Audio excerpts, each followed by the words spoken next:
My sister Sophia stood at the altar in my grandmother's vintage lace wedding dress, the one I'd spent 2 years saving for and planning my entire wedding around. The congregation gasped as I marched down the aisle in a simple white sundress, my phone in my hand and a smile on my face.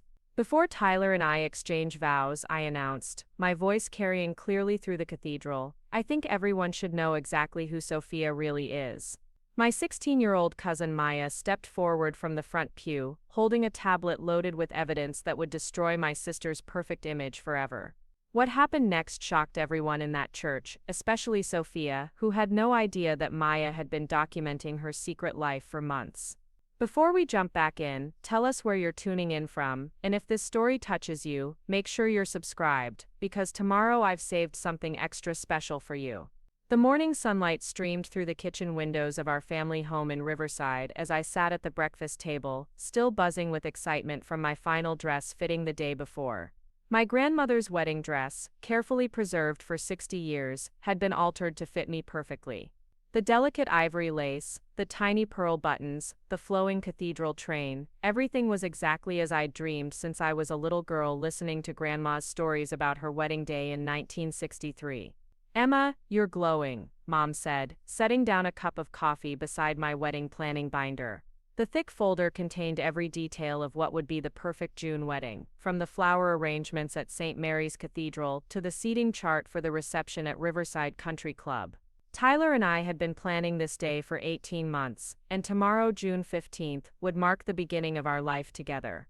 Sophia walked into the kitchen wearing her bridesmaid dress for the final fitting later that morning. As my maid of honor, she'd been involved in every aspect of the wedding planning, from choosing the deep burgundy color scheme to coordinating with the florist. My sister had always been the more outgoing one, the social butterfly who knew everyone in town, while I preferred quiet evenings at home with Tyler. Having Sophia as my maid of honor felt perfect. She could handle the social coordination while I focused on the details. "The dress looked incredible on you yesterday," Sophia said, though something in her tone seemed off. She was stirring her coffee with unusual intensity, not making eye contact the way she normally did during our morning chats. "Grandma would be so proud to see you wearing it." Maya wandered into the kitchen, her dark hair still messy from sleep, carrying her laptop as usual. At 16, my cousin was always attached to some electronic device, constantly taking photos or videos for her social media accounts or school projects. She lived with us during the week since Aunt Grace worked nights at the hospital, and Maya's presence had become a comforting constant in our household. "Morning, beautiful bride," Maya said, settling into chair with her laptop. "Are you ready for the big day tomorrow?" The excitement in my chest felt almost overwhelming. 24 years old, and I was about to marry my college sweetheart in the same dress my grandmother had worn when she married my grandfather. The continuity, the family tradition, the romance of it all made me feel connected to something larger than myself. "I keep thinking about Grandma," I admitted, fingering the small pearl bracelet she'd given me before she passed away last year. "How she would have loved to see this day." Sophia's spoon clinked against her mug. "She would have been thrilled," she agreed, but her voice carried a strange tension that I couldn't quite identify. The dress, the cathedral, everything exactly like her wedding. After breakfast, I drove to Bella Rosa Bridal Boutique for my final consultation with Mrs. Novak, who had been caring for Grandma's dress since I'd brought it in for alterations 3 months ago. The boutique was a small, elegant shop on Main Street that specialized in vintage and heirloom gowns. Mrs. Novak had treated my grandmother's dress with the reverence it deserved, carefully adjusting the bust, hemming the train, and reinforcing the delicate lace without damaging the original craftsmanship. "Emma, dear, you look radiant," Mrs. Novak said as I entered the shop. She was a woman in her 70s who had been working with wedding dresses for over 40 years, and her experienced hands had performed miracles on countless gowns. "Are you ready to take your dress home?" The moment I'd been waiting for. My dress had been stored in a special preservation box, wrapped in acid-free tissue paper, and kept in a climate-controlled environment. Mrs. Novak brought out the box with ceremonial care, and when she opened it, the dress looked even more beautiful than I remembered. "The final steaming tomorrow morning will make it absolutely perfect," she assured me, carefully folding the gown back into its protective wrapping.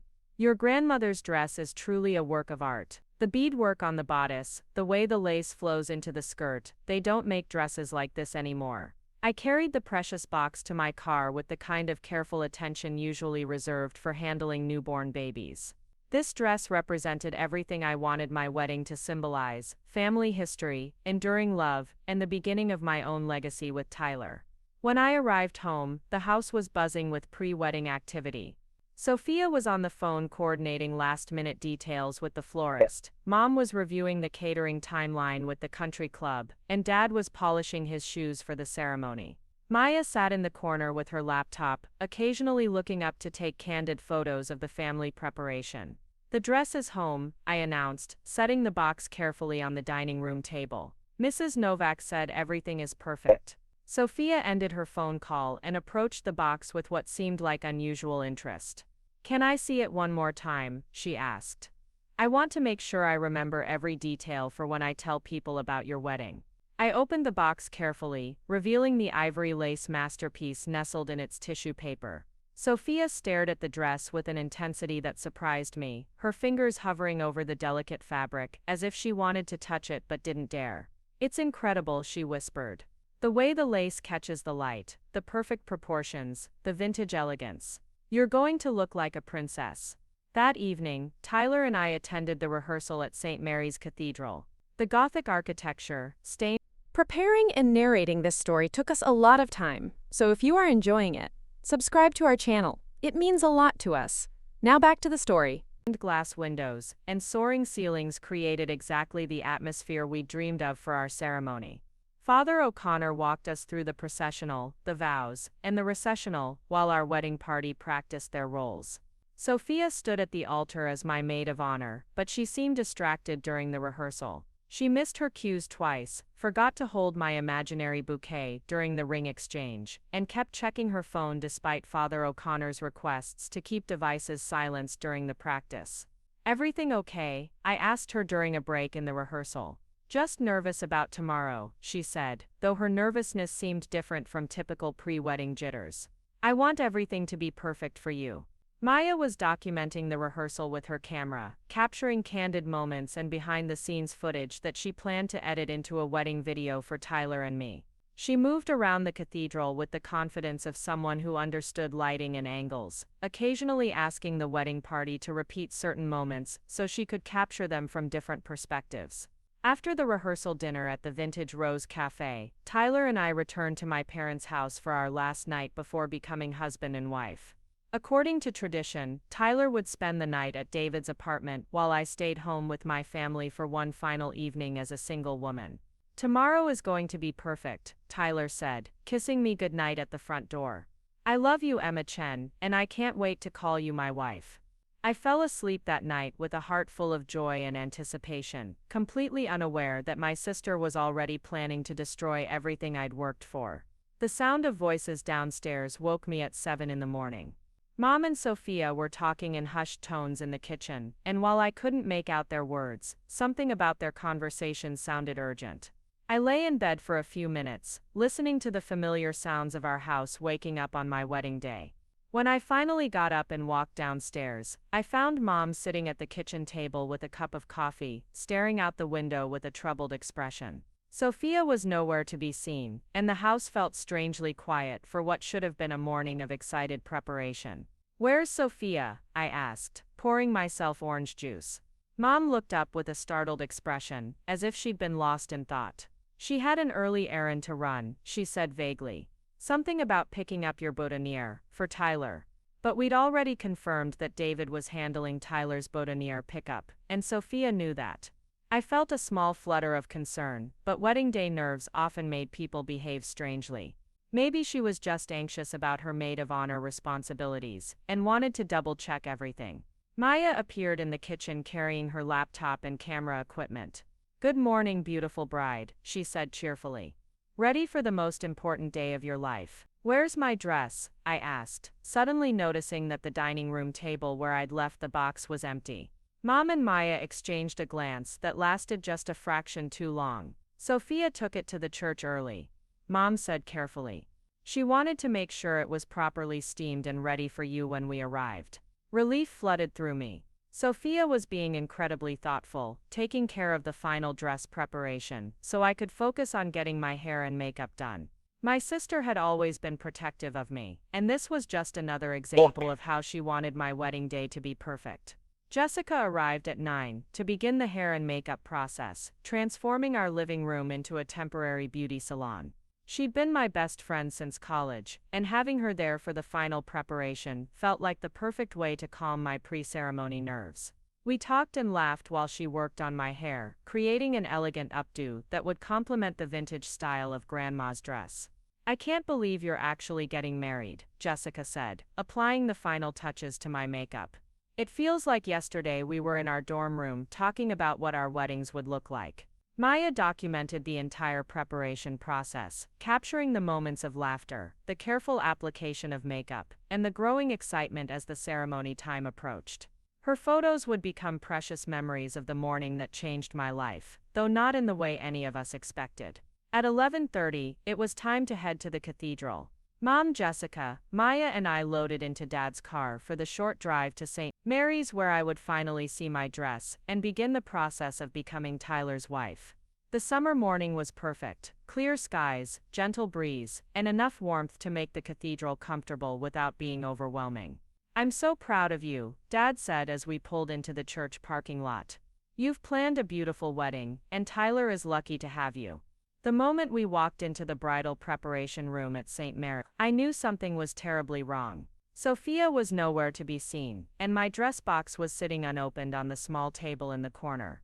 Mrs. Novak was supposed to be there for the final steaming, but the room was empty except for the other bridesmaids who were getting dressed in their burgundy gowns. "Where's Sophia?" I asked Jessica, who was already in her bridesmaid dress. "She said she had to take care of something important," Jessica replied, looking confused. "She left about 20 minutes ago and said she'd be right back." I opened the dress box with growing anxiety, and what I found inside made my blood run cold. Instead of my grandmother's vintage lace gown, there was a completely different dress, a modern off-the-rack wedding dress in the wrong size with a note attached that read, "Sorry. Sorry, Emma, I needed this more than you did. Love, Sophia." The room spun around me as the full scope of my sister's betrayal became clear. She had stolen my grandmother's dress, the centerpiece of my entire wedding, and left me with a cheap substitute on the morning of my ceremony. The dress she'd left behind was at least 2 sizes too large, made of synthetic fabric, and bore no resemblance to the elegant gown I'd planned my entire wedding around. Maya appeared beside me, studying the note with a calm expression that seemed strange, given the crisis unfolding around us. While Jessica and the other bridesmaids gasped in shock, and Mom called Dad to explain what had happened, Maya quietly pulled out her phone and began typing rapidly. "Maya, what are you doing?" I asked through my tears. She looked up with those serious dark eyes that reminded me of an adult trapped in a teenager's body. "Don't worry, Emma," she said with unsettling confidence. "I've been expecting this." Maya's calm response to the crisis felt completely wrong given the magnitude of what had just happened. While everyone else in the bridal preparation room was panicking, calling relatives, and trying to figure out how to salvage my wedding day, my 16-year-old cousin sat peacefully in the corner with her laptop open, typing with the focused intensity of someone executing a carefully planned strategy. "What do you mean you were expecting this?" I asked, my voice barely steady as I held the cheap replacement dress that Sophia had left behind. The synthetic fabric felt rough against my fingers, nothing like the delicate lace of my grandmother's gown that should have been hanging here right now. Maya closed her laptop and looked at me with an expression far too mature for her age. "Emma, I need to tell you something that's going to be really hard to hear, but I think you deserve to know the truth about what Sophia's been doing." The bridesmaids stopped their frantic phone calls and gathered around us. Jessica sat down beside me on the small couch, her burgundy dress rustling as she moved. Mom stood in the doorway, her face pale with a combination of anger and confusion that I'd never seen before. "Maya, whatever you know, please tell us now," Mom said firmly. "We have less than an hour before the ceremony starts, and we need to figure out what to do." Maya opened her laptop again and turned the screen toward us. What I saw there made my stomach drop to the floor. Screenshots of text messages between Sophia and someone named Marcus Thompson, conversations that went back months and revealed a relationship I knew nothing about. Your sister has been secretly dating Marcus for 8 months, Maya explained, scrolling through the evidence she'd collected. He's the guy who works at the car dealership on Riverside Avenue. They've been meeting at hotels, lying to everyone about where they go, and planning to leave town together after your wedding. The text messages were devastating to read. Sophia discussing how she was tired of living in my shadow, how she deserved to have something beautiful for once, how she'd always been jealous of the attention I received for being the responsible one who was getting married first. But the worst messages were the ones where she talked about my wedding dress. Look at this conversation from 3 weeks ago, Maya said, pointing to a specific thread. Sophia told Marcus that she was going to wear your grandmother's dress to a fancy event in Los Angeles. She said it would be her chance to feel special and beautiful, and that you'd never know because they'd be gone before you realized what happened. I read the messages with growing horror. Sophia had been planning this theft for weeks, carefully calculating when and how she could take the dress without being caught. She'd volunteered to handle the final dress preparations specifically, so she could execute her plan on the morning of my wedding, when there wouldn't be time to stop her. There's more, Maya continued, opening another folder on her laptop. Sophia has been taking photos of herself wearing your dress. She's been trying it on in secret, and posting pictures on a private social media account that she thought no one knew about. The photos were like daggers to my heart. Sophia in my grandmother's dress, posing in mirrors, taking selfies in our bathroom while I was at work. She looked beautiful in the dress, which somehow made the betrayal even more painful. This wasn't an impulsive decision made in a moment of wedding day panic. This was a calculated theft that she'd been planning and enjoying for weeks. Maya, how did you find all of this?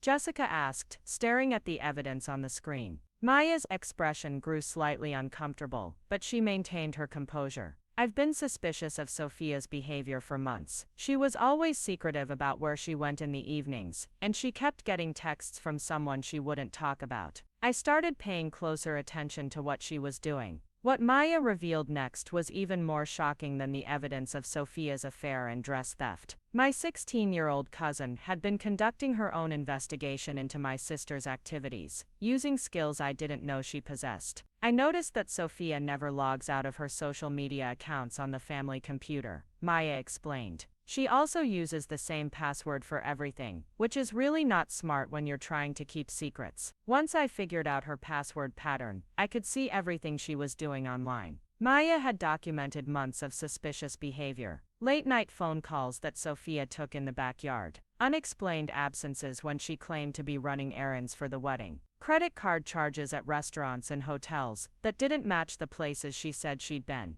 The private Instagram account was the breakthrough, Maya continued. She created it under a fake name, but she was posting photos of herself in your dress and talking about her secret boyfriend. She even posted about how excited she was to borrow the dress for her romantic getaway to Los Angeles. The timeline Maya had constructed was meticulous and devastating. Sophia and Marcus had planned to leave for Los Angeles immediately after my wedding ceremony, using the chaos and celebration as cover for their departure. They'd booked a hotel room for a week-long romantic vacation, and Sophia intended to wear my grandmother's dress to a fancy dinner at an upscale restaurant, where Marcus was planning to propose to her. She was going to get engaged in your dress, Maya said quietly. On your wedding day while you were celebrating with Tyler, Sophia was planning to start her own engagement in the dress that was supposed to be yours. The cruelty of the plan was breathtaking. Not only had Sophia stolen the most important element of my wedding day, but she'd planned to use it for her own romantic milestone, creating memories in my grandmother's dress that would forever taint its significance for our family.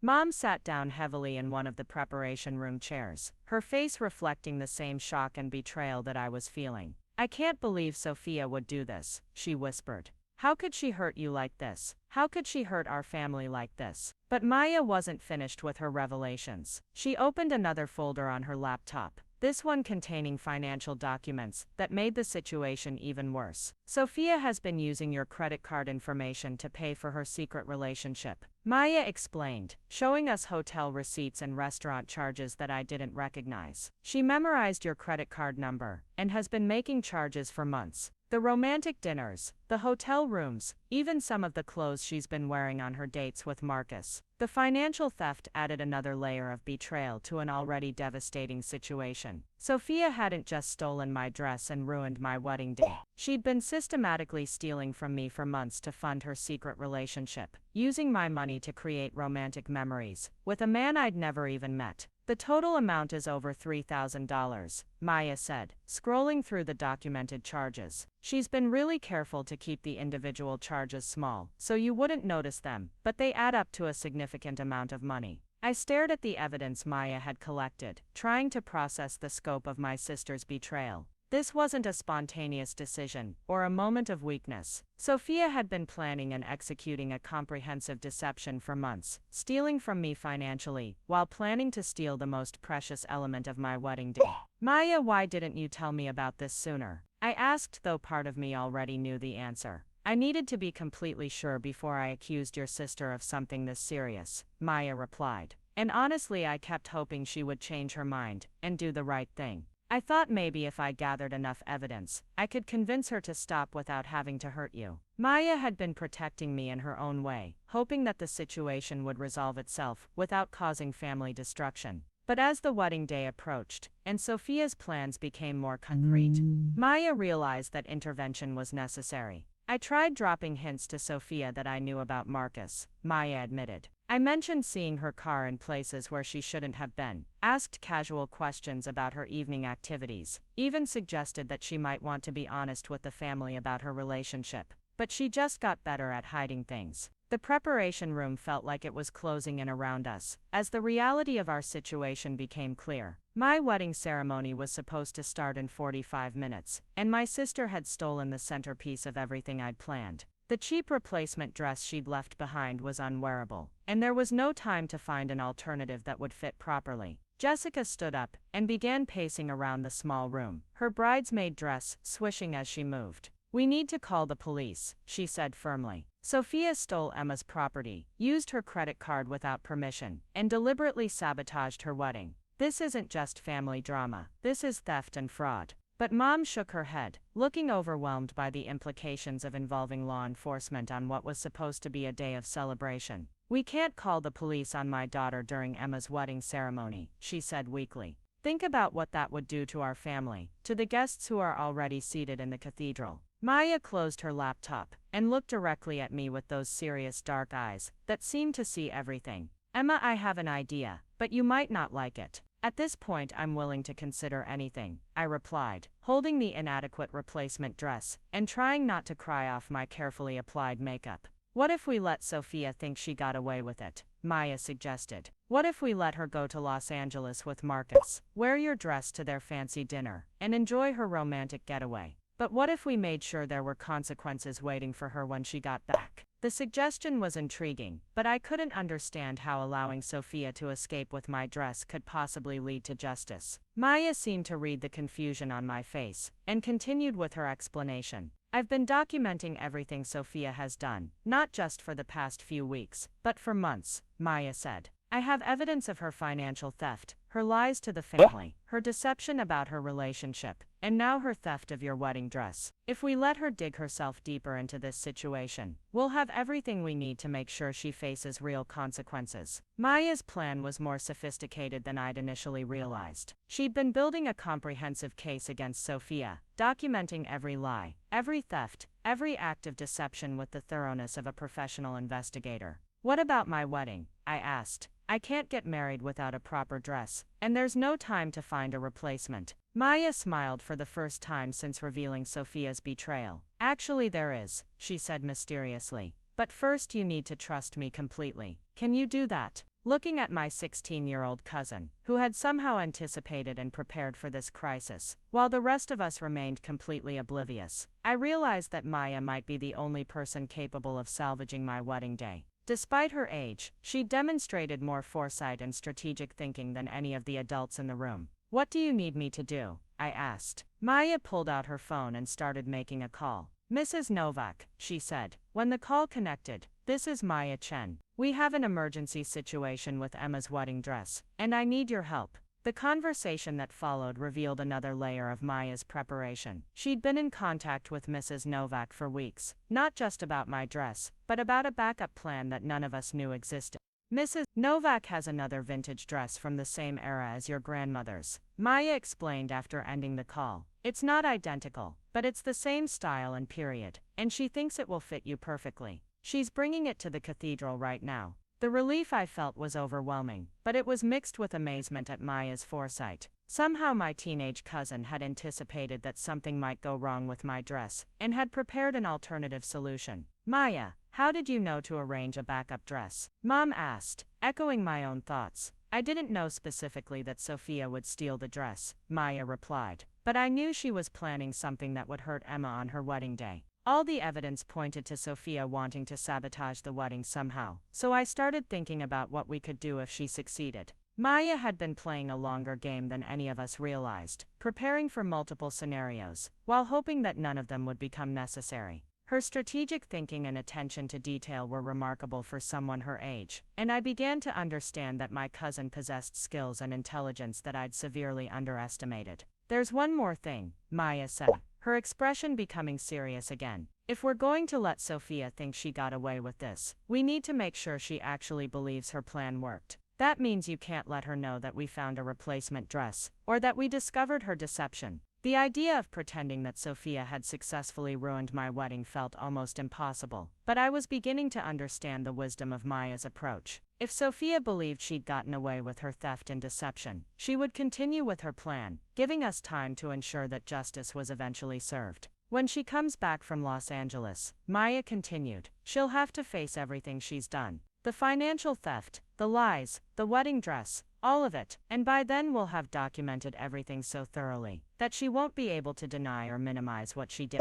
Mrs. Novak arrived at the cathedral 20 minutes before the ceremony was scheduled to begin, carrying a garment bag that contained what might be the salvation of my wedding day. When she unzipped the bag and revealed the vintage dress inside, I gasped with relief and gratitude. The dress was beautiful, not identical to my grandmother's gown, but clearly from the same era, with similar lacework and a silhouette that would complement the wedding I'd planned. It was in perfect condition, and when I held it up against myself, it appeared to be exactly my size. This dress belonged to another family, whose granddaughter decided to go with a more modern style, Mrs. Novak explained, when Maya called me about a potential emergency.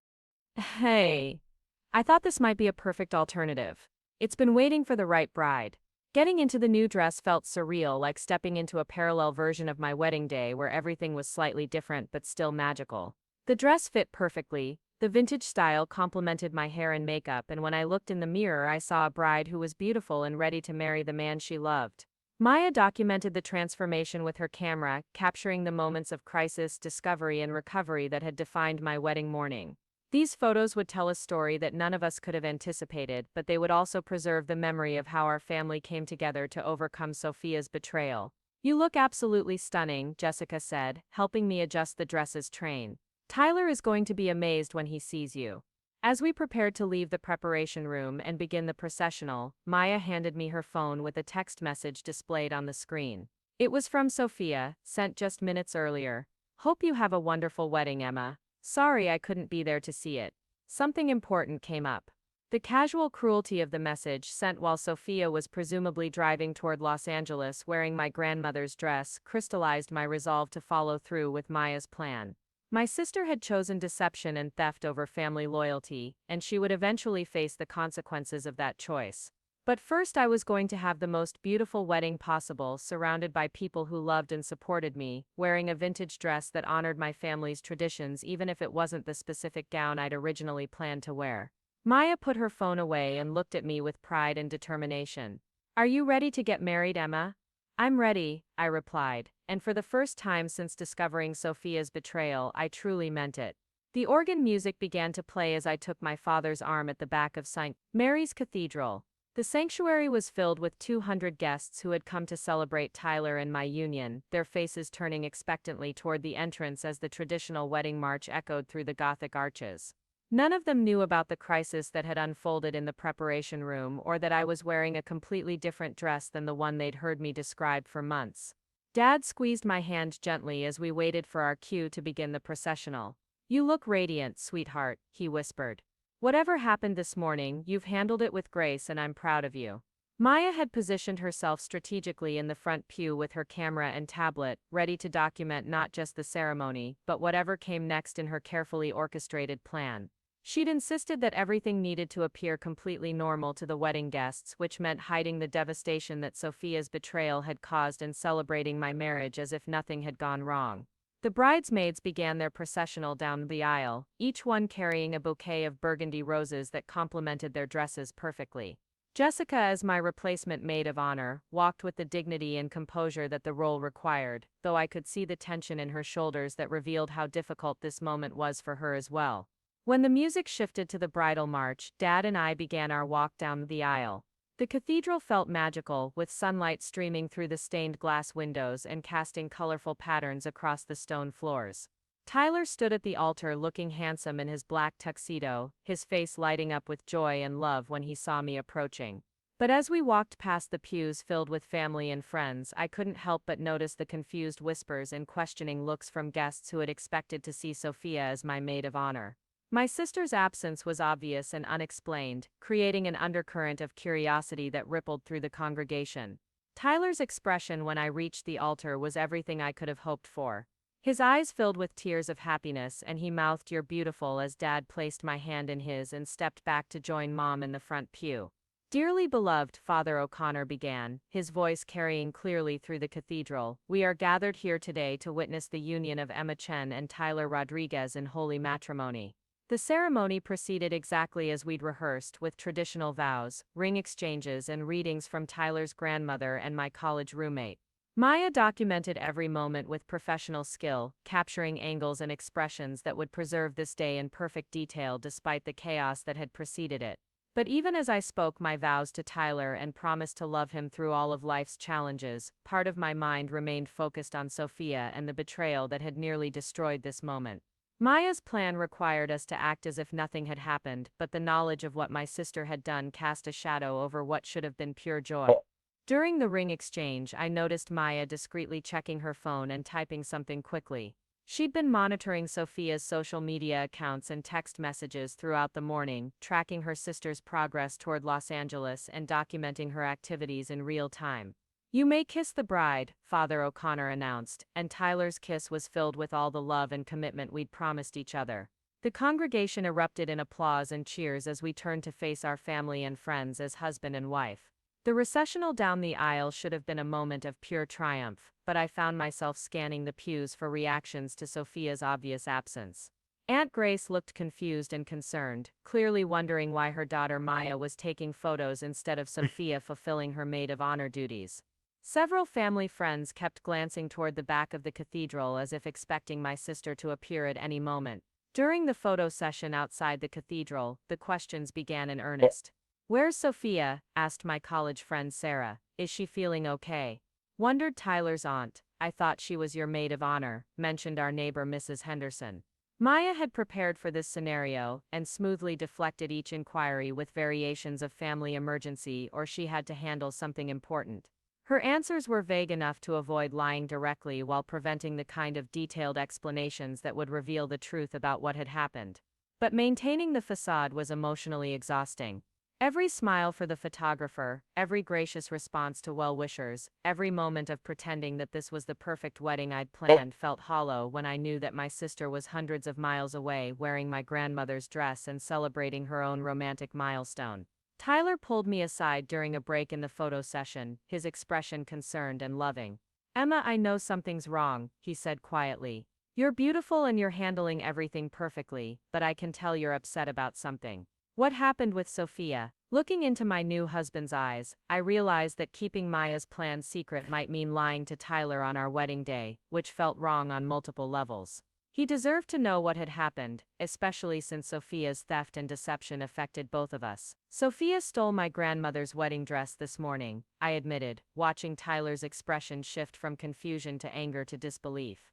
"She's in Los Angeles right now with a secret boyfriend, planning to wear it to a fancy dinner where he's going to propose to her." Tyler's face went through several emotions rapidly, settling on protective fury that I'd rarely seen from him before. She did what? He asked, his voice carefully controlled to avoid attracting attention from the photographer and guests nearby. I explained quickly about Maya's investigation, the evidence of Sophia's months-long deception, and the plan to let my sister think she'd gotten away with her theft while documenting everything for future consequences. Tyler listened with growing amazement at Maya's foresight and strategic thinking. Your 16-year-old cousin orchestrated all of this, Tyler asked, glancing toward Maya, who was efficiently directing the photographer to capture specific family groupings. She found backup dress, developed a comprehensive plan for dealing with Sophia, and managed to save our wedding day. Maya's been incredible, I agreed. I don't know what we would have done without her preparation and quick thinking. Tyler was quiet for a moment, processing the implications of what I'd told him. So we're going to continue with the reception and pretend nothing happened while Sophia enjoys her stolen romantic getaway. Maya says it's the best way to ensure that Sophia faces real consequences instead of just family drama. I explained, if we let her dig herself deeper into this deception, she won't be able to deny or minimize what she's done when the truth comes out. The reception at Riverside Country Club was beautiful, with elegant decorations, delicious food, and a dance floor filled with family and friends celebrating our marriage. Maya continued her documentation, capturing candid moments and speeches while discreetly monitoring Sophia's activities on her phone. During the dinner portion of the reception, Maya showed me updates from Sophia's private social media account. Photos of her and Marcus checking into their Los Angeles hotel, pictures of her wearing my grandmother's dress in their hotel room, and posts about how excited she was for their romantic dinner that evening. She's completely shameless, Jessica said, looking at the photos over my shoulder. She's posting pictures of herself in your stolen dress like she's proud of what she did. The images were painful to see, but they also provided crucial evidence of Sophia's theft and her complete lack of remorse for what she'd done. Maya was systematically saving every post, every photo, and every comment that Sophia made about her trip. Look at this caption, Maya said, showing me Sophia's latest post. She wrote, finally getting the attention I deserve in this vintage dream dress. Some people are just born to be noticed. She's not even trying to hide the fact that she stole it. Maya's tablet contained folders full of evidence that went far beyond the wedding dress theft. She'd documented Sophia's financial fraud, her lies about her whereabouts over the past months, her deception about the secret relationship, and now her social media posts celebrating the theft. When she gets back from Los Angeles, she's going to face federal charges for credit card fraud. Maya explained, the dress theft is just one part of a much larger pattern of deception and stealing. Uncle James, Dad's brother who worked as a prosecutor in the county attorney's office, approached our table during the reception. Maya had been waiting for this opportunity and smoothly engaged him in conversation about identity theft and financial fraud cases. Hypothetically, Maya said to Uncle James, if someone used a family member's credit card information without permission over several months, what kind of charges would they face? Uncle James, unaware that this was anything more than academic curiosity from his teenage niece, explained the serious legal consequences of credit card fraud, identity theft, and systematic financial deception. Maya took careful notes, building her case with professional legal guidance. As the reception continued with dancing and celebration, I found myself caught between genuine joy at marrying Tyler and underlying anger at Sophia's betrayal. The dichotomy was emotionally exhausting, but Maya's plan required maintaining the facade until Sophia returned from her trip. Tyler and I performed our first dance to At Last by Etta James, and for those few minutes, I was able to focus completely on my new husband and the life we were beginning together. His arms around me felt like safety and love, and his whispered words of devotion helped push aside the pain of my sister's betrayal. But during the father-daughter dance, Dad quietly asked about Sophia's absence and the family emergency that had kept her away from the wedding. Creating vague explanations for concerned relatives was becoming increasingly difficult as the evening progressed. Is Sophia in some kind of trouble? Dad asked aghast. Your mother seems upset about something, and Maya has been acting very serious all day. I realized that keeping the truth from Dad was becoming impossible, especially since he would need to know about Sophia's theft and fraud eventually. Maya's plan hadn't accounted for the difficulty of maintaining deception with immediate family members who knew us too well. Dad, there's something I need to tell you, but it has to stay between us until Maya says it's time to reveal everything.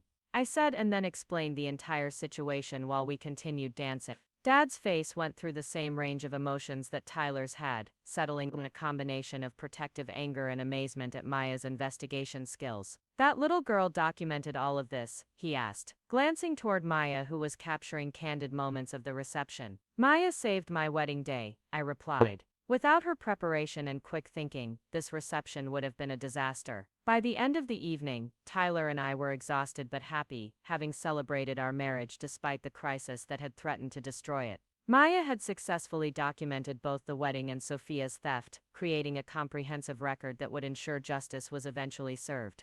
As we prepared to leave for our honeymoon, Maya approached with her tablet and a serious expression. Emma, there's something you need to see before you go, she said, showing me Sophia's latest social media posts. The photos from Sophia and Marcus's romantic dinner in Los Angeles were devastating to witness. My sister wearing my grandmother's dress at an upscale restaurant, posing with an engagement ring, celebrating her new engagement in the gown that was supposed to be mine. She got engaged in your dress, Maya said quietly, at the same restaurant where you and Tyler had your first anniversary dinner last year. The specific cruelty of Sophia's choice was breathtaking. She hadn't just stolen my dress for her romantic getaway. She'd chosen the exact location that held special significance for Tyler and me, creating engagement memories that would forever taint that restaurant for our family. Maya, I don't know how to thank you for everything you've done, I said, looking at my remarkable cousin who had saved my wedding day through her intelligence, preparation, and strategic thinking. You don't need to thank me, Maya replied. Sophia hurt our family, and families protect each other. When she gets back from Los Angeles, she's going to discover that actions have consequences. Tyler and I left for our honeymoon the next morning, knowing that Maya was continuing to monitor and document Sophia's activities.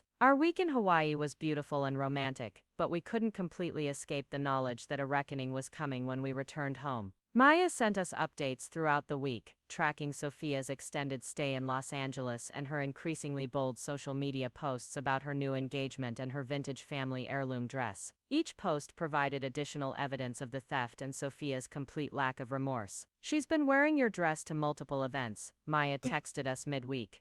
Fancy dinners, engagement photos, even a party with Marcus's friends. She's treating it like it belongs to her. The systematic degradation of my grandmother's dress, through Sophia's careless use, was heartbreaking, but it also demonstrated the depth of her disrespect for our family's traditions and my personal feelings. Maya was documenting every instance, building an irrefutable case of theft and emotional damage. On our last day in Hawaii, Maya sent a message that changed everything. Sophia and Marcus are coming home tomorrow. She thinks she got away with everything, but she has no idea what's waiting for her. Are you ready for the confrontation? Tyler and I flew home knowing that our honeymoon was ending just as the most difficult part of this situation was beginning. Sophia would return expecting to face nothing more than family disappointment about missing the wedding. Instead, she would discover that her months of deception and theft had been thoroughly documented by her teenage cousin. Whatever happens next, Tyler said, as our plane descended toward Los Angeles, we'll face it together.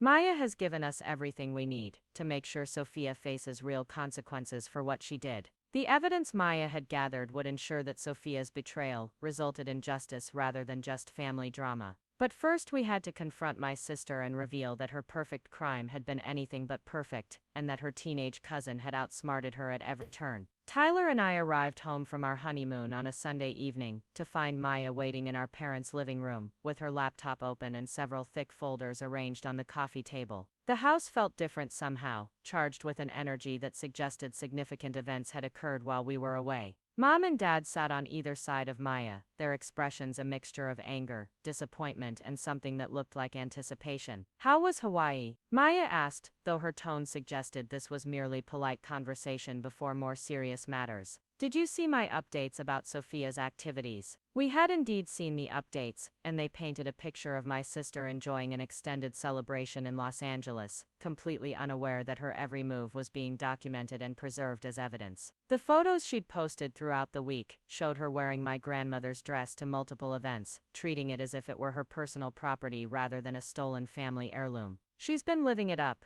Tyler said grimly, sitting down across from Maya, acting like she got away with the perfect crime.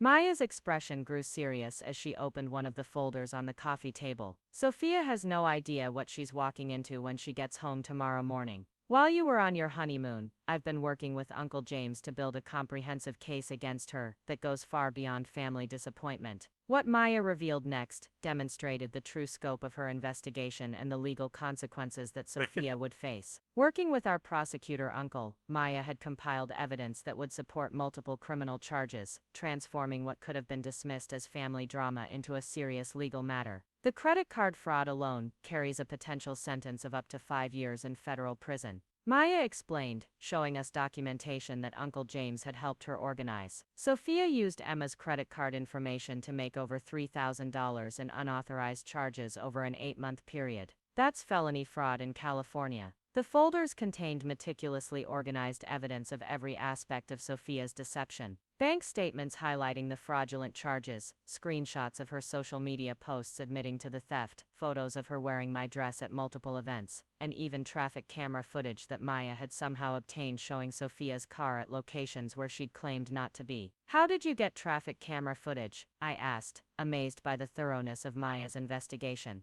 "Public records requests," Maya replied matter-of-factly. "Traffic cameras are city property, and the footage is available through Freedom of Information laws if you know how to request it properly. I've been learning about legal research and evidence collection." Maya had spent the week of our honeymoon transforming her initial investigation into a professional quality case file that would impress law enforcement officials. She'd cross-referenced dates, times, and locations to create an unbreakable timeline of Sophia's deceptive activities. But the most damaging evidence came from Sophia herself, Maya continued, opening her laptop to show us her sister's most recent social media posts. She's been documenting her crimes and posting the evidence online, apparently thinking that no one in the family would see her private accounts. The latest posts from Sophia's Los Angeles trip were stunning in their brazenness. Photos of her wearing my grandmother's dress while holding her new engagement ring, captions describing how she'd finally gotten the recognition she deserved, and even a video of her and Marcus discussing their plans to move to Los Angeles permanently to escape their boring families in Riverside. She posted a video where she literally admits to taking the dress without permission and explains how she tricked everyone into thinking she had a legitimate reason to handle it on the morning of your wedding.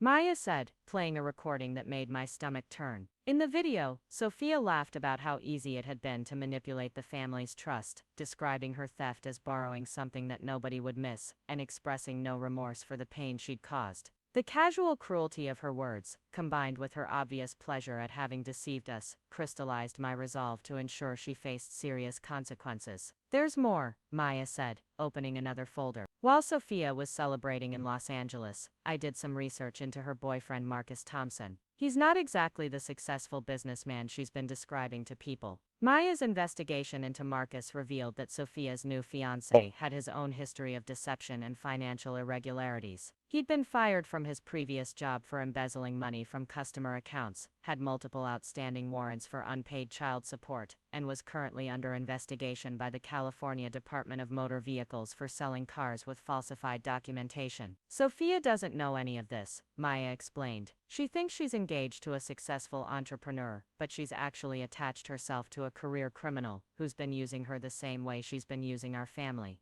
The irony was almost poetic. Sophia had betrayed her family to be with a man who was systematically deceiving her, creating a relationship built on mutual fraud and manipulation. Maya had documented Marcus's criminal history as thoroughly as she'd investigated Sophia's deceptions. "Marcus has been planning to disappear once Sophia's money runs out," Maya continued, showing us evidence of his communications with other women, and his research into cities where he could establish new identities. "He's done this before. Find a woman with access to money, convince her to finance his lifestyle, then vanish when the resources are exhausted." The revelation added another layer of justice to the situation. Sophia's betrayal of our family had led her into a relationship with someone who was betraying her in exactly the same way. Her theft and deception had made her the perfect victim for a more experienced con artist. Monday morning arrived with the weight of inevitability. Sophia and Marcus were scheduled to return from Los Angeles around noon, expecting to find a family that was disappointed about her missing the wedding, but ultimately accepting of her choices. Instead, they would encounter a carefully orchestrated confrontation that would reveal the true consequences of their actions. Maya had coordinated with Uncle James to ensure that law enforcement would be present for Sophia's return, transforming what she expected to be a family discussion into a criminal matter.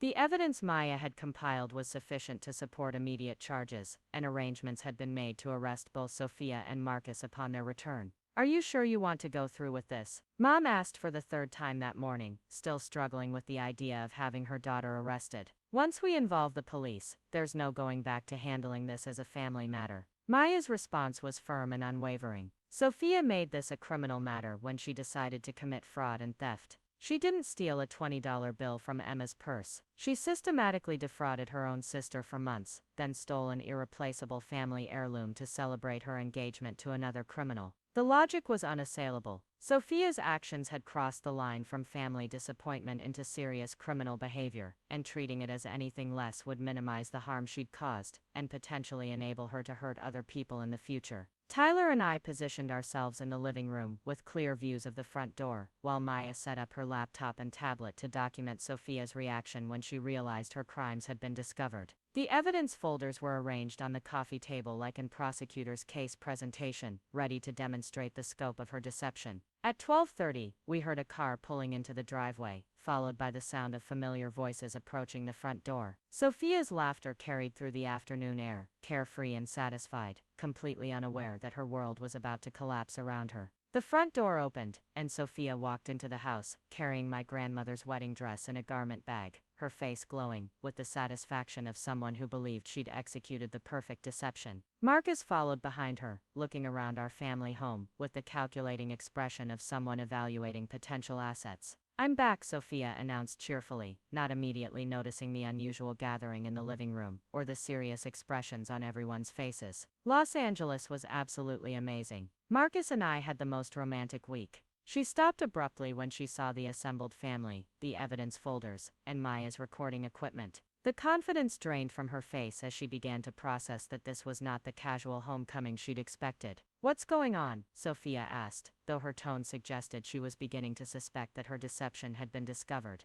Maya stood up slowly, holding her tablet with the confidence of someone who had prepared thoroughly for this moment. "Hello, Sophia. We need to talk about your trip to Los Angeles, your engagement to Marcus, and your theft of Emma's wedding dress." The word theft hit Sophia like a physical blow. She set down the garment bag containing my dress, and took a step backward, her eyes darting between the family members and the evidence displayed on the coffee table. "I don't know what you're talking about," Sophia said, though her voice lacked conviction. "I borrowed the dress for a special occasion. I was planning to return it." Maya opened her tablet and began reading directly from Sophia's social media posts. Quote, "Finally got the recognition I deserve, in this vintage dream dress. Sometimes you have to take what's yours, instead of waiting for permission. That doesn't sound like borrowing to me." Sophia's face went white as Maya continued reading from her posts, each quote demonstrating her complete lack of remorse, and her pleasure at having deceived the family. The evidence was overwhelming, and presented in Sophia's own words. "You've been documenting my private social media accounts," Sophia said, her voice rising with indignation.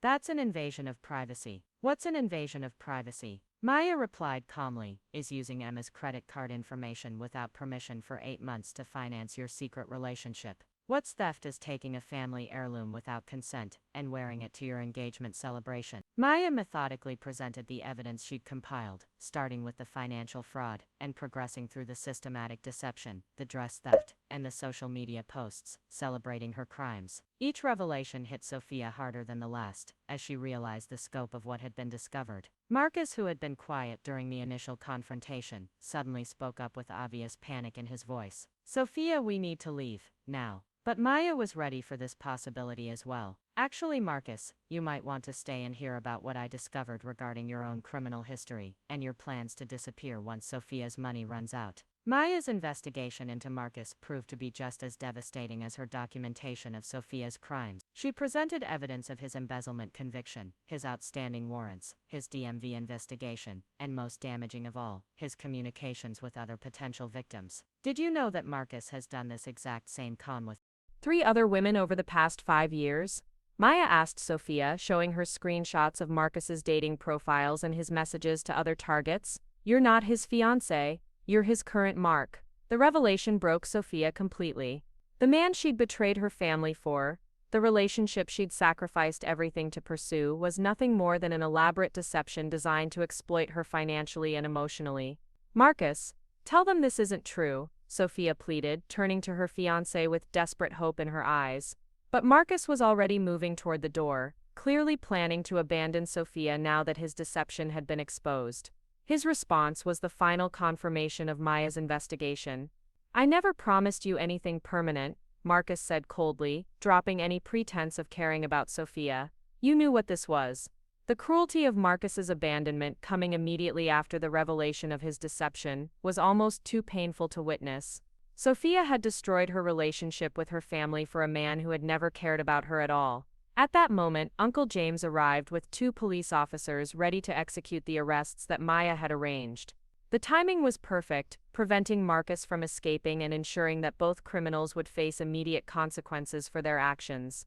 "Sophia Chen and Marcus Thompson," one of the officers announced, "you're under arrest for conspiracy to commit fraud, identity theft, and grand theft.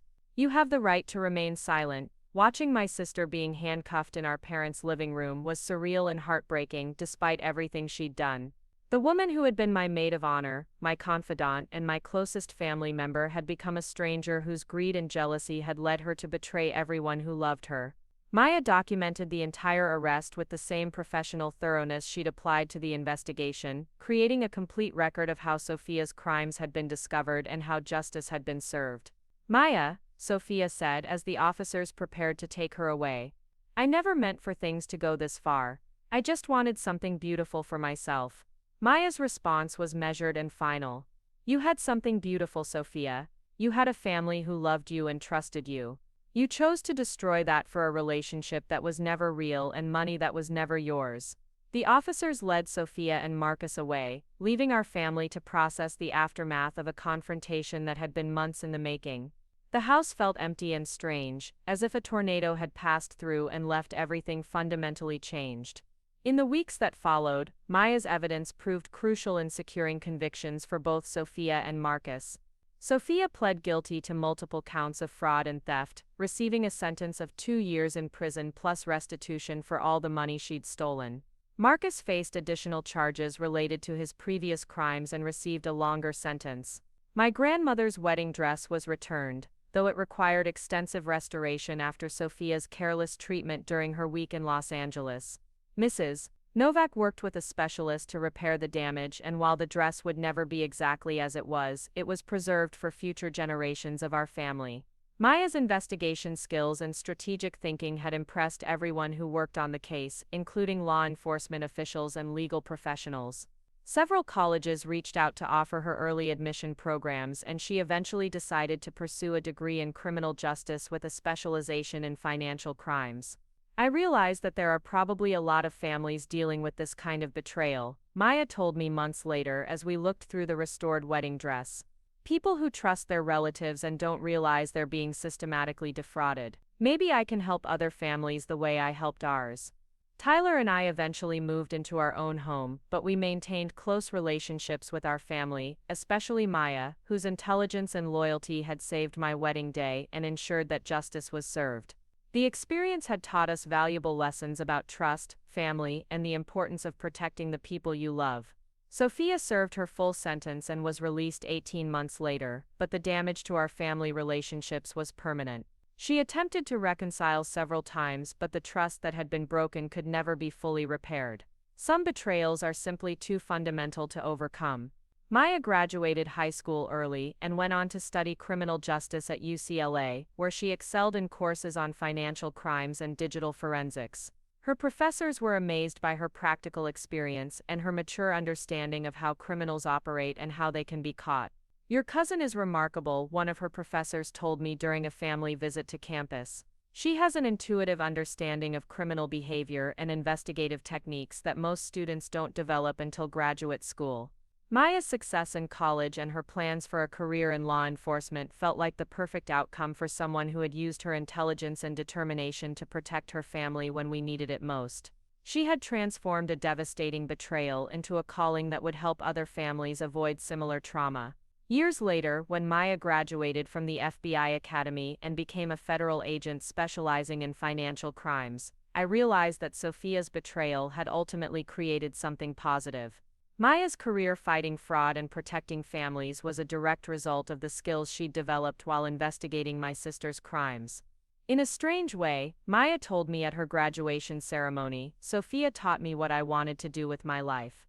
She showed me how much damage people can cause when they choose selfishness over family, and she showed me how satisfying it is to make sure there are consequences for those choices. My wedding day, which had started as a crisis that threatened to destroy everything I'd planned, ultimately became the beginning of a story about justice, family loyalty, and the unexpected ways that betrayal can lead to growth and purpose. Tyler and I celebrated our 5th wedding anniversary by renewing our vows, and Maya served as my matron of honor, wearing the same burgundy dress she'd worn as a bridesmaid at our original ceremony. This time I wore my grandmother's fully restored dress, and it felt like a symbol of healing and continuity. You know, Tyler said as we danced to the same song we'd chosen for our first wedding, Maya saved more than just our wedding day. She saved our faith in family and justice. Looking around at our friends and relatives celebrating with us, I realized that Tyler was right. Maya's investigation had not only ensured that Sophia faced consequences for her crimes, but it had also demonstrated that loyalty, intelligence, and determination could triumph over betrayal and deception. Sometimes the people who hurt you most are the ones you trust completely, but sometimes the people who save you are the ones you underestimate entirely. Maya taught me that justice doesn't always come from courtrooms or police officers.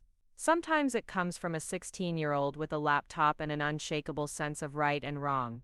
The courtroom was packed with family members, reporters, and curious observers who had followed the case through local news coverage when Sophia's sentencing hearing began 3 months after her arrest. Maya sat in the front row with a thick folder of victim impact statements and additional evidence that had emerged during the investigation, her professional demeanor impressive for someone who wouldn't turn 18 for another 6 months. Tyler and I had prepared our own victim impact statement, describing how Sophia's betrayal had affected not just our wedding day, but our trust in family relationships and our sense of security within our own home. The financial losses were significant, but the emotional damage was immeasurable and would affect family dynamics for years to come. Judge Patricia Morrison reviewed the case file carefully before addressing the courtroom.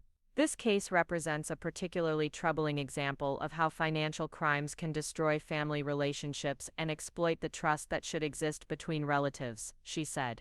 The defendant systematically defrauded her own sister while planning to steal an irreplaceable family heirloom during one of the most important days of the victim's life.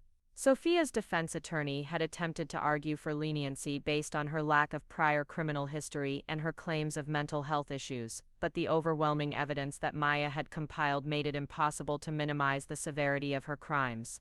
The premeditation was clear, the financial damage was substantial, and the emotional harm to the family was profound. The evidence shows that Miss Chen's crimes were not impulsive decisions made in a moment of weakness, Judge Morrison continued. These were calculated acts of deception carried out over many months, demonstrating a complete disregard for her family's welfare and a willingness to exploit their trust for personal gain. Maya had been called to testify about her investigation methods and the evidence she'd collected, and her testimony had impressed everyone in the courtroom. Legal professionals were amazed by the thoroughness of her documentation and the sophisticated techniques she'd used to uncover the truth about Sophia's activities. Your investigation was more comprehensive than what we typically see from professional fraud investigators, the prosecutor had told Maya after her testimony. You have a natural talent for this work, and your attention to detail probably prevented your sister from committing additional crimes against other victims.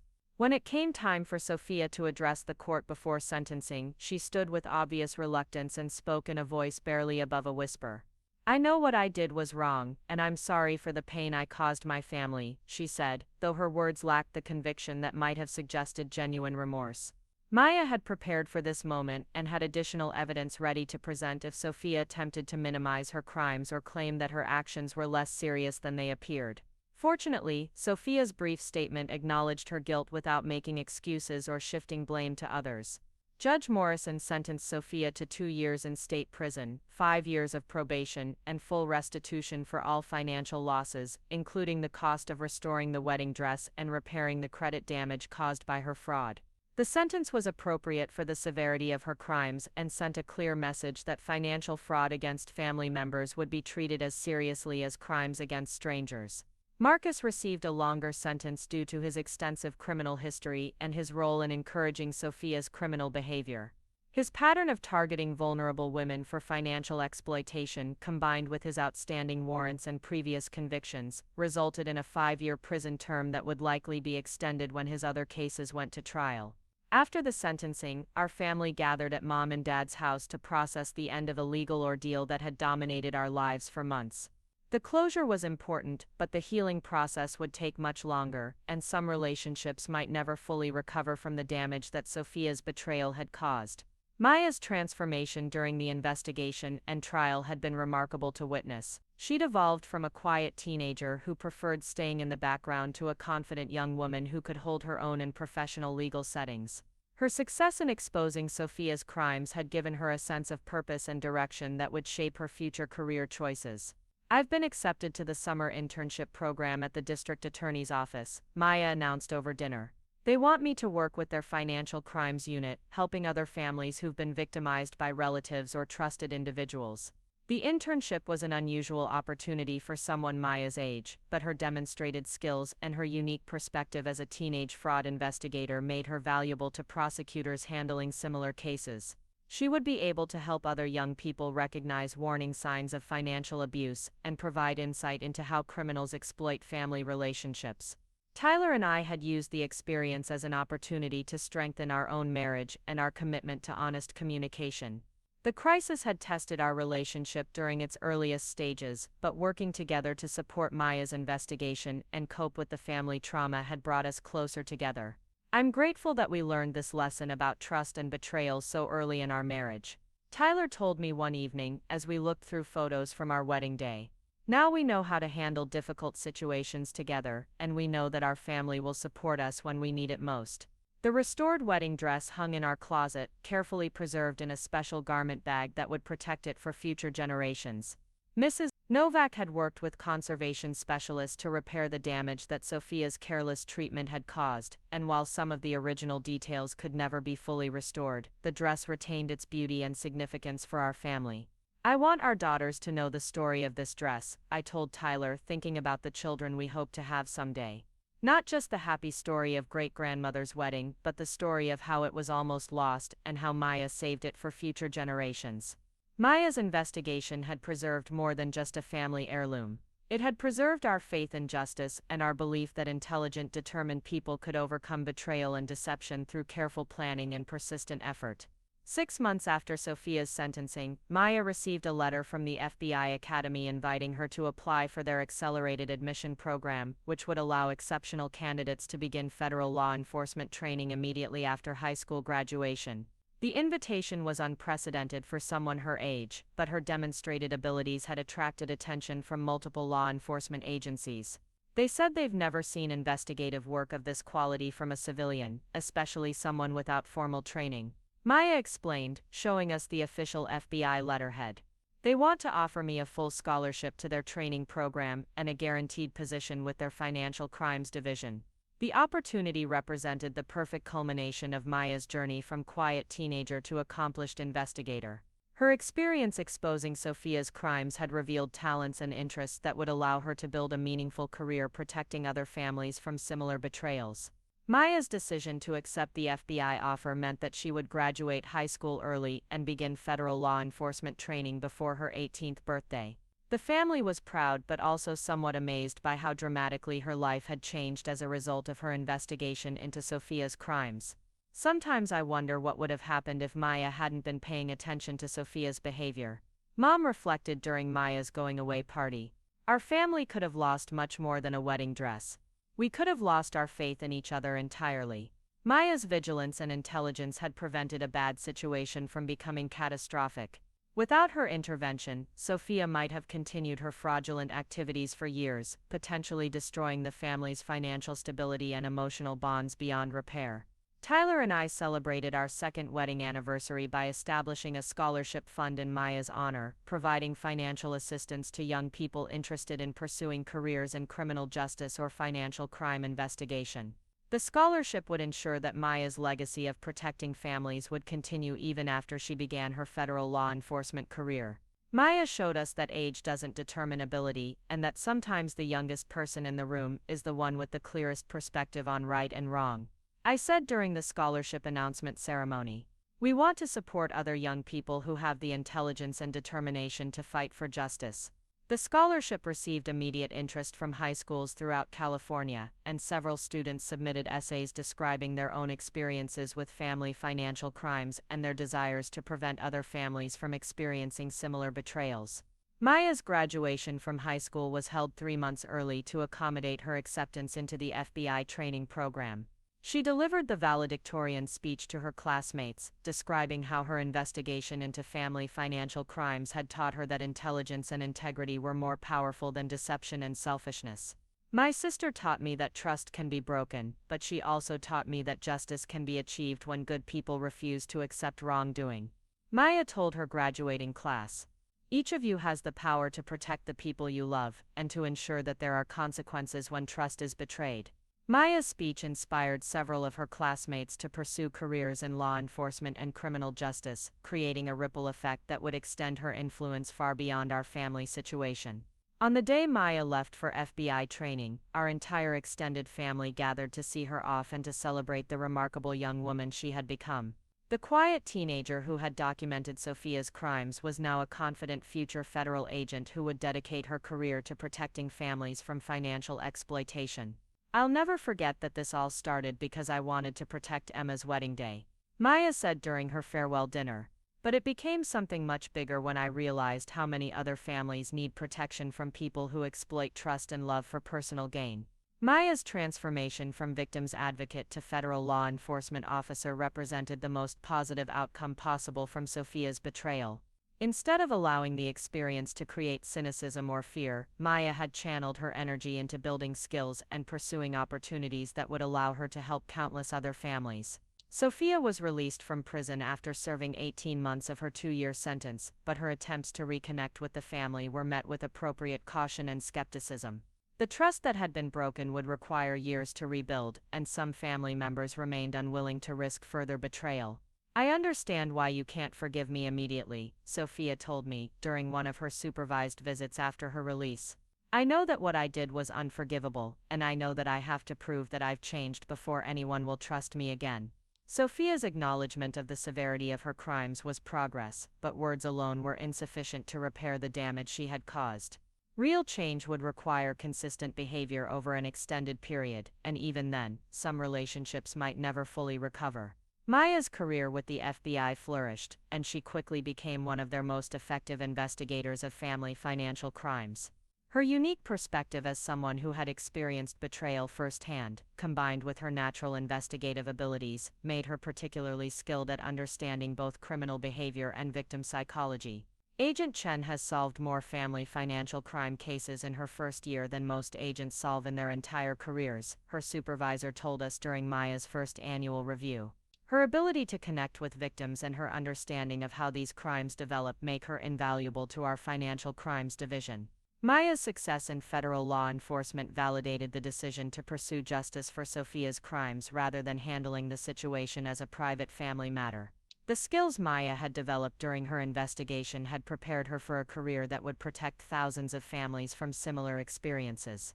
Tyler and I eventually had 2 daughters, and we made sure they understood the complete history of their great-grandmother's wedding dress, including the story of how it was nearly lost, and how their cousin Maya had saved it through intelligence, determination, and an unwavering commitment to justice. "Aunt Maya is the reason we still have great-great-grandmother's dress," I explained to our oldest daughter when she was old enough to understand the story. "She showed us that families protect each other, and that smart people can overcome betrayal when they refuse to give up." Our daughters grew up understanding that trust is precious, but that betrayal can be overcome through courage, intelligence, and the support of people who truly love you. Maya's example taught them that even young people have the power to fight for what's right and to protect the people they care about. Maya eventually married a fellow FBI agent and had children of her own, but she remained close to our family and continued to serve as an inspiration for young people interested in careers fighting financial crime. Her investigation of Sophia's betrayal had grown into a lifetime dedicated to protecting families from exploitation and deception. "Sometimes I think about how different our lives would be if Maya hadn't been paying attention that day," Tyler reflected during our 10th wedding anniversary celebration. "One person's decision to stay alert and fight for what's right changed the trajectory of our entire family." Maya's story became a case study taught in criminal justice programs across the country, demonstrating how civilian investigations could support law enforcement efforts and how young people could contribute meaningfully to the fight against financial crime.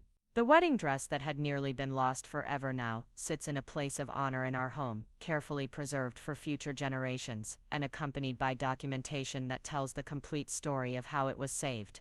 Maya's investigation ensured that the dress would remain in our family, not just as a beautiful heirloom, but as a symbol of the triumph of justice over betrayal. Years later, when Maya was promoted to lead the FBI's Family Financial Crimes Unit, she used her acceptance speech to acknowledge how her career had begun with a simple desire to protect her cousin's wedding day. Justice often begins with one person deciding that wrongdoing is unacceptable. Maya told the audience of law enforcement officials, "Sometimes the most important investigations start not in courtrooms or police stations, but in family living rooms, where someone decides that betrayal will not be tolerated." Maya's career success and our family's healing proved that even the most devastating betrayals can lead to positive outcomes when good people refuse to accept injustice. Sophia's crimes had been intended to destroy, but they ultimately created opportunities for growth, purpose, and the protection of countless other families. The story of my stolen wedding dress became a story about the power of intelligence over deception, justice over betrayal, and love over selfishness. Maya had shown us that sometimes the youngest person in the room is the one with the clearest vision of right and wrong, and that determination and careful planning can overcome even the most calculated attempts to cause harm. 10 years had passed since Maya exposed Sophia's betrayal, and our family gathered at the Chen family estate for what would become one of the most significant reunions in our history. Maya, now a decorated FBI supervisor with a national reputation for solving complex financial crimes, had flown in from Washington, D.C. with her husband Agent Daniel Park and their twin daughters, who were the same age Maya had been when she first discovered Sophia's deception. The occasion was my daughter Isabella's 18th birthday, and she had requested to wear her great-great-grandmother's wedding dress for her formal portrait session. The dress had been carefully maintained over the years, and each wearing had been documented as part of our family's ongoing story of resilience and justice. "Mom, tell me again about how Aunt Maya saved the dress," Isabella asked as she stood in front of the full-length mirror in what used to be Maya's childhood bedroom. The vintage lace looked stunning against her young skin, and the sight of another generation wearing the family heirloom filled me with emotions I couldn't fully express. Maya entered the room carrying her professional camera equipment, her FBI credentials visible on the lanyard around her neck. At 26, she commanded respect in federal law enforcement circles, but in family settings, she remained the thoughtful, protective person who had saved our wedding day through intelligence and determination. "The dress represents more than just family tradition now," Maya explained to Isabella, adjusting the train carefully. "It represents what happens when people refuse to let betrayal destroy something beautiful. Your mom and Tyler could have given up when Sophia stole it, but instead, they chose to fight for what was right." Isabella's generation had grown up knowing the complete story of Sophia's crimes and Maya's investigation, and they understood that family loyalty sometimes required difficult choices. The children in our family had learned early that trust was earned through consistent behavior, not assumed because of blood relationships. "Have you heard from Aunt Sophia recently?" Isabella asked, her question reflecting the complicated family dynamics that had persisted over the years since Sophia's release from prison. Sophia had been out of prison for 8 years, and her attempts at redemption had been gradual and incomplete. She worked at a nonprofit organization, helping former inmates find employment, and she had completed extensive counseling for her gambling addiction that had contributed to her financial crimes. However, family gatherings remained awkward, and several relatives continued to maintain distance from her. "Sophia called last week to ask if she could attend your birthday celebration," Maya replied carefully. "She wanted to see you in the dress and to apologize again for what she did to our family." The question of Sophia's attendance at family events remained complicated even after all these years. While some family members had achieved partial forgiveness, others remained unwilling to risk further betrayal or emotional manipulation. Maya had become the unofficial family mediator in situations involving Sophia, using her professional training to assess whether interactions were safe and productive. "I think she should come," Isabella said with the confidence of someone who had never directly experienced Sophia's deception. "She's still family, and maybe seeing how well everything turned out will help her understand what she almost destroyed." Maya's expression reflected the complex considerations involved in family reconciliation after serial betrayal. Her FBI training had taught her to recognize genuine remorse versus manipulation, and her assessment of Sophia's progress would heavily influence the family's decision. Sophia has made real changes in her life, Maya acknowledged. She's maintained steady employment, completed all court-ordered programs, and hasn't engaged in any deceptive behavior that we've been able to detect. But trust takes time to rebuild, and some damage may be permanent. Tyler appeared in the doorway, carrying our younger daughter Olivia, who was now 6 years old and fascinated by the elaborate dress that her sister was wearing. Our family had grown and prospered in the years since the wedding dress crisis, and the experience had taught us valuable lessons about protecting what we loved while remaining open to growth and forgiveness. "You look absolutely beautiful, Isabella," Tyler said, his voice filled with pride and emotion. "Your great-great-grandmother would be amazed to see how her dress has become a symbol of strength and justice for our family."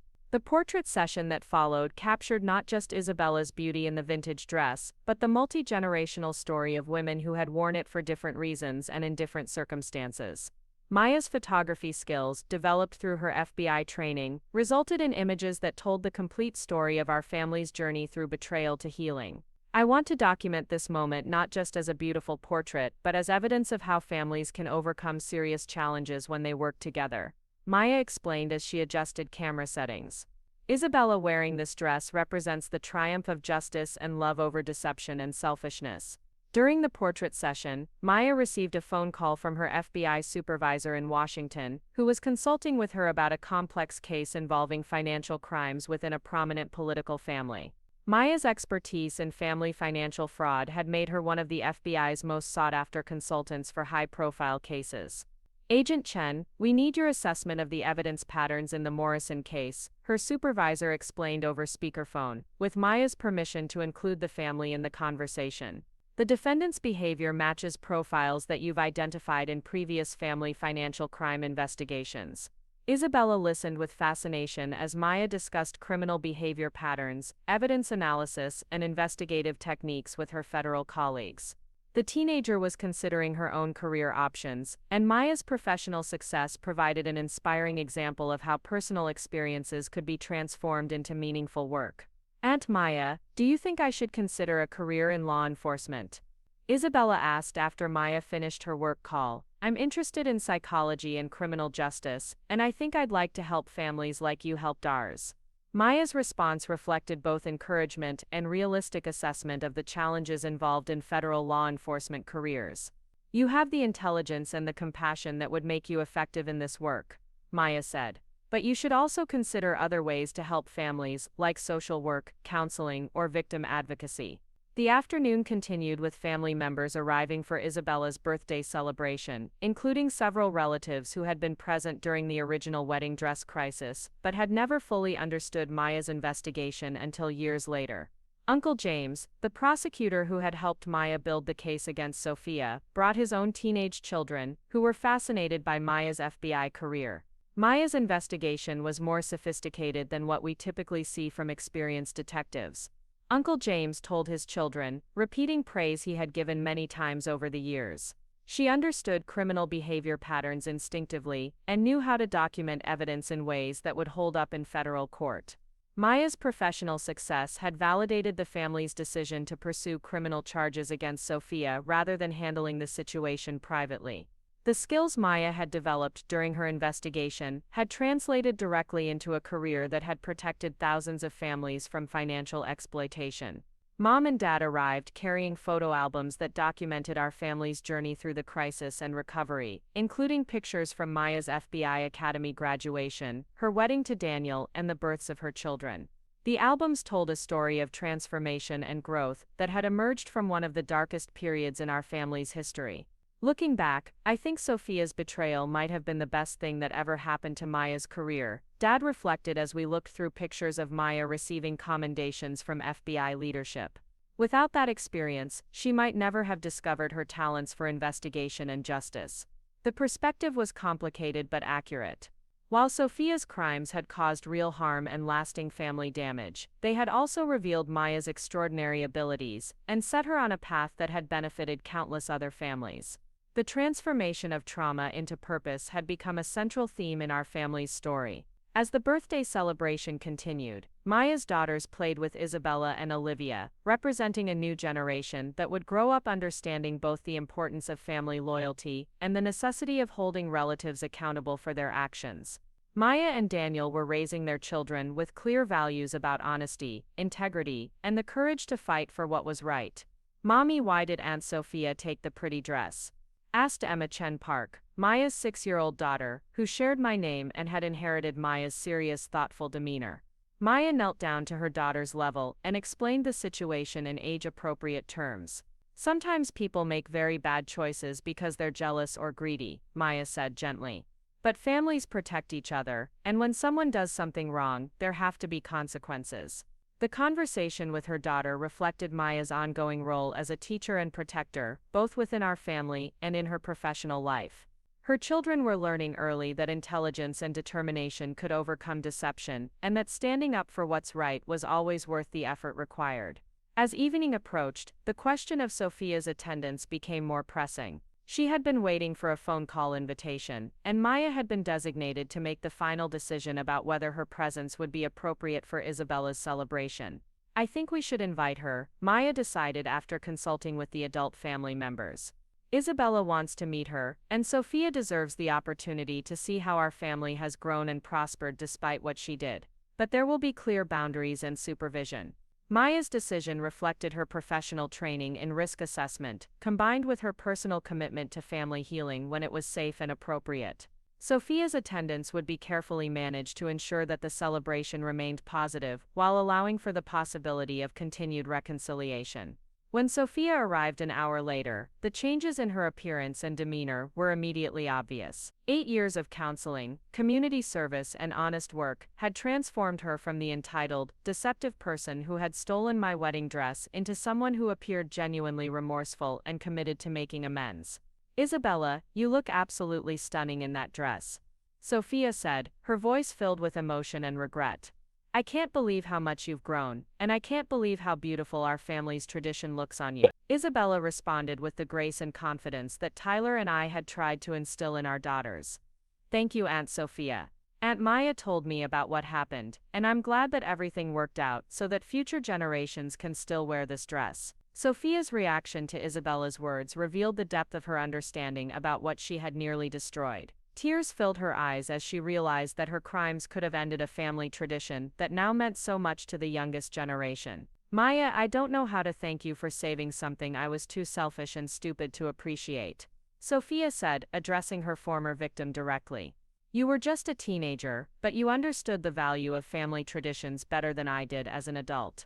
Maya's response was gracious but firm, reflecting the professional boundaries she had learned to maintain even in emotional family situations. "I'm glad you're getting your life together, Sophia. Our family believes in second chances, but they have to be earned through consistent behavior over time." The evening continued with careful supervision of Sophia's interactions with family members, particularly the children who had never met her before. Maya used her professional training to monitor conversations and ensure that Sophia's presence didn't create discomfort or manipulation opportunities.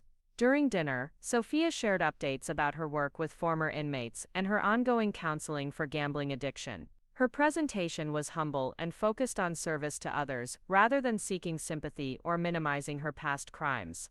"I work with women who've made similar mistakes to mine," Sophia explained. "Financial crimes often start with small compromises and escalate when people don't get help for underlying problems like addiction or mental health issues."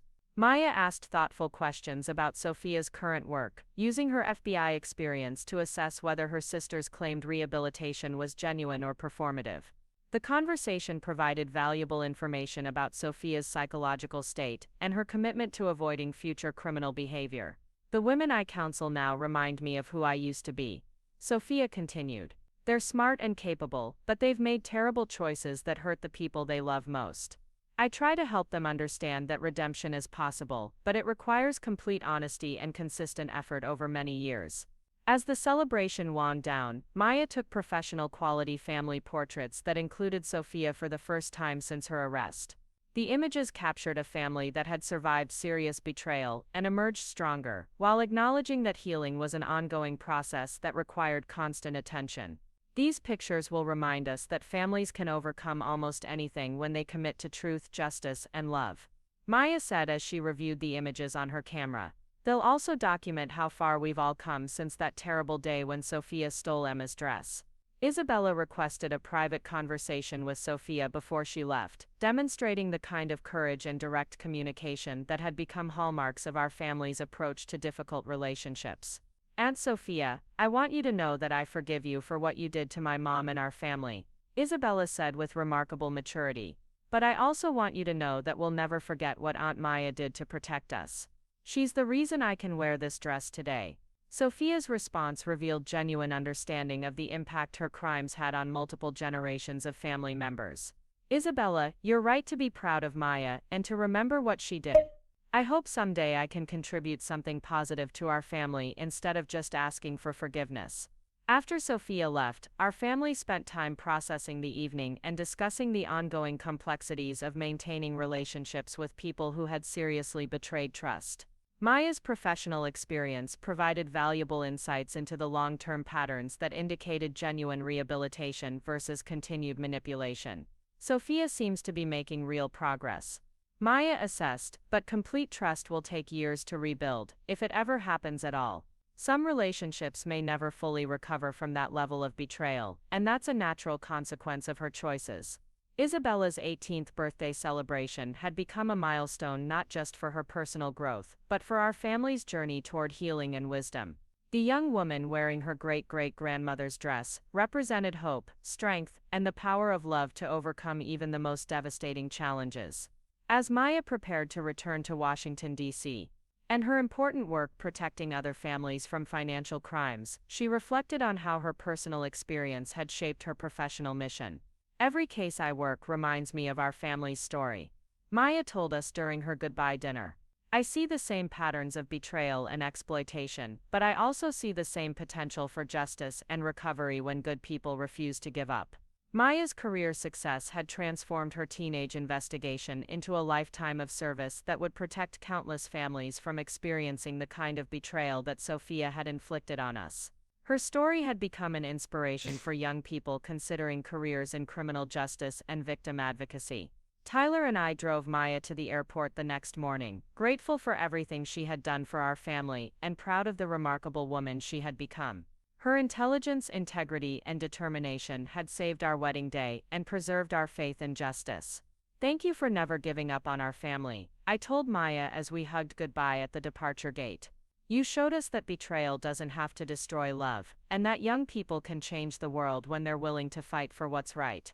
Maya's flight back to Washington, D.C., represented her return to a career that had grown directly from her desire to protect our family on my wedding day.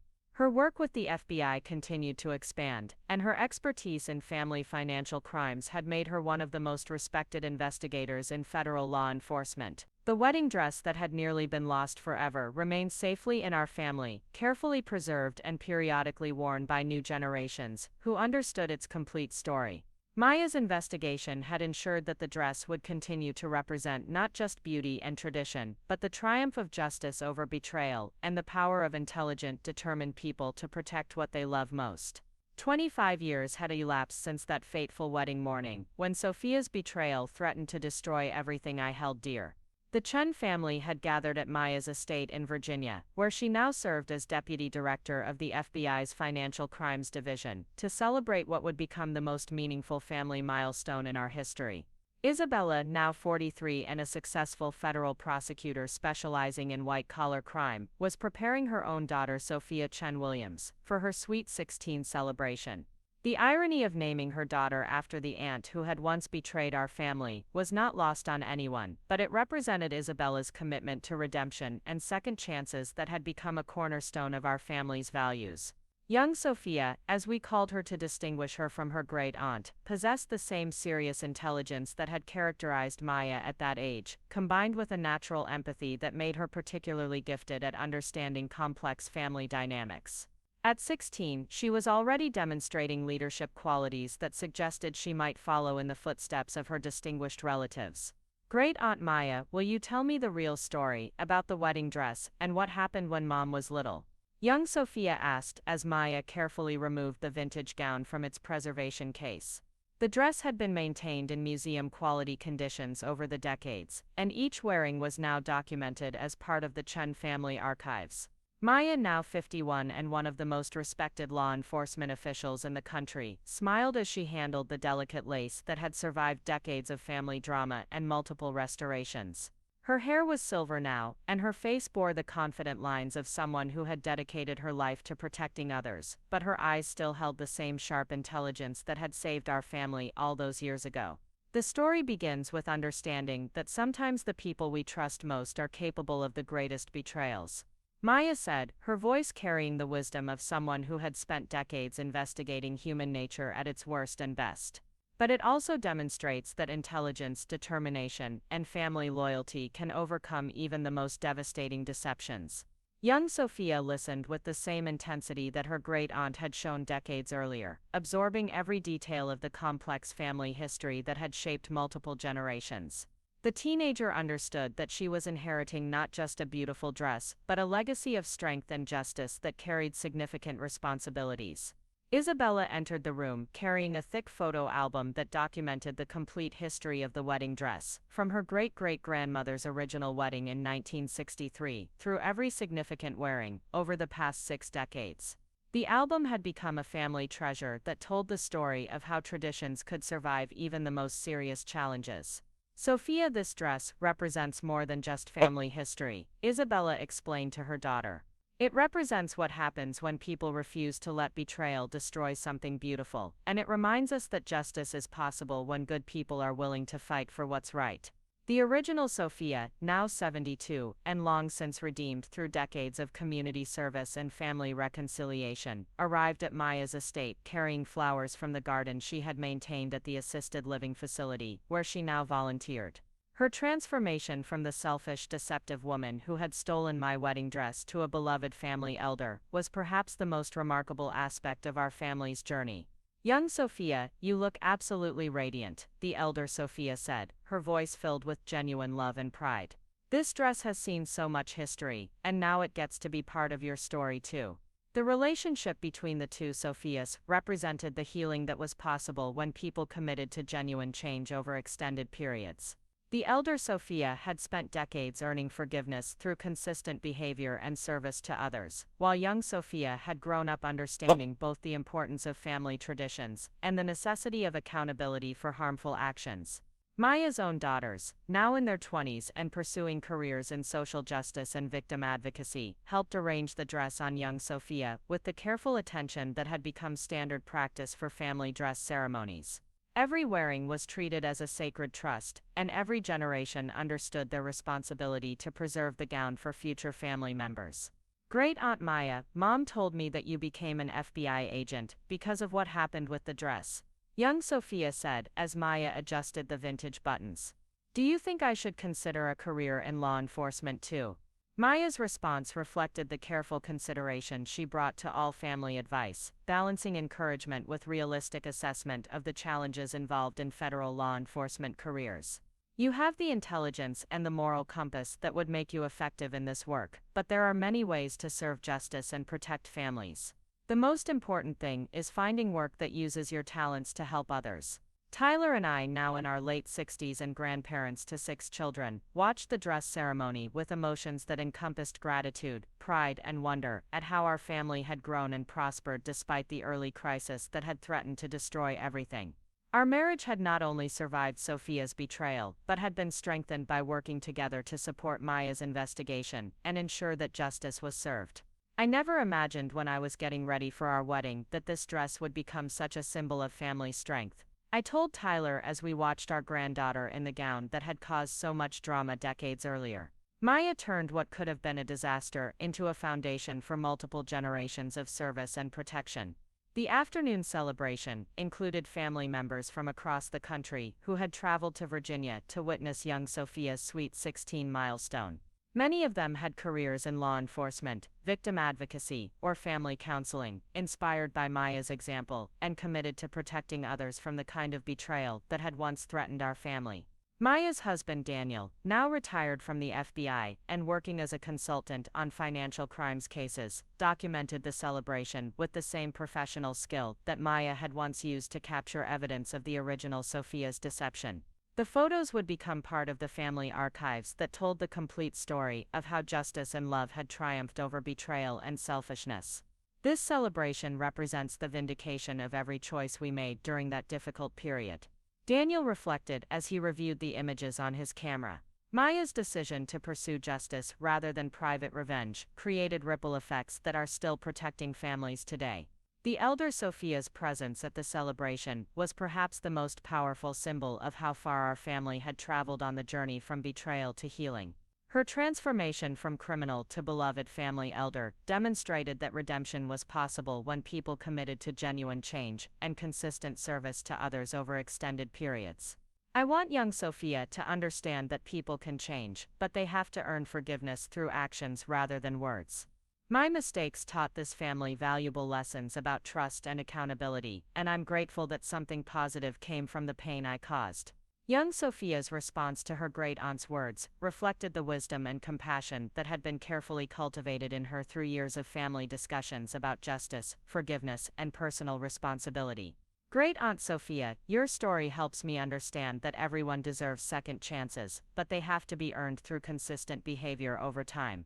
As the celebration continued into the evening, Maya received a phone call from the current FBI director, who was consulting with her about a high-profile case involving financial crimes within a prominent entertainment family.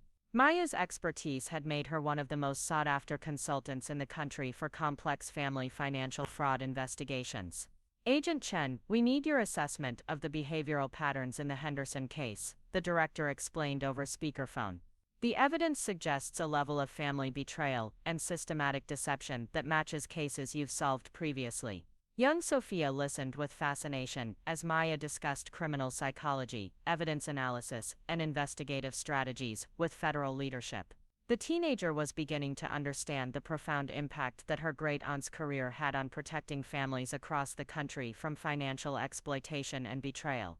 Maya's consultation lasted nearly an hour, during which she provided detailed analysis of criminal behavior patterns and recommended investigative approaches that had proven successful in similar cases.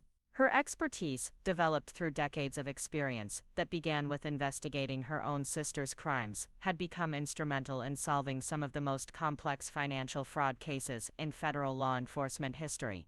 After ending the call, Maya turned her attention back to the family celebration, but young Sophia had been profoundly affected by witnessing her great-aunt's professional expertise and national influence. Great-Aunt Maya, I think I want to follow in your footsteps, young Sophia announced with the same determination that had characterized Maya at her age. I want to help families like you helped ours, and I want to make sure that people who betray trust face appropriate consequences. Maya's response reflected both pride and careful guidance about the realities of federal law enforcement careers. If that's your calling, we'll make sure you get the education and training you need. But remember that there are many ways to serve justice and protect families. The most important thing is using your talents to help others and standing up for what's right. The evening concluded with a formal portrait session that captured 4 generations of Chen family women in the wedding dress, from the elder Sophia through young Sophia, representing the complete journey from betrayal through redemption to renewal. The images would become treasured family artifacts that told the story of how love and justice could overcome even the most devastating challenges. Maya's final assessment of the family celebration reflected her professional training combined with deep personal satisfaction at how their story had evolved. This evening represents the complete vindication of every difficult choice we made during that crisis 25 years ago. We chose justice over private revenge, and we chose healing over permanent estrangement, and those choices created benefits that continue to ripple through multiple generations. The wedding dress that had nearly been lost forever remained safely in family custody, carefully preserved and periodically worn by new generations who understood its complete significance. Maya's investigation had ensured that the dress would continue to represent not just beauty and tradition, but the triumph of intelligence over deception and the power of determined people to protect what they love most. As families said their goodbyes and prepared to return to their homes across the country, young Sophia made a promise that would shape her future and continue the legacy that Maya had created through her teenage investigation. I promise to use the strength and wisdom I've learned from this family to protect other families from betrayal and exploitation, young Sophia declared. Great Aunt Maya showed us that even young people can fight for justice when they're willing to work hard and never give up.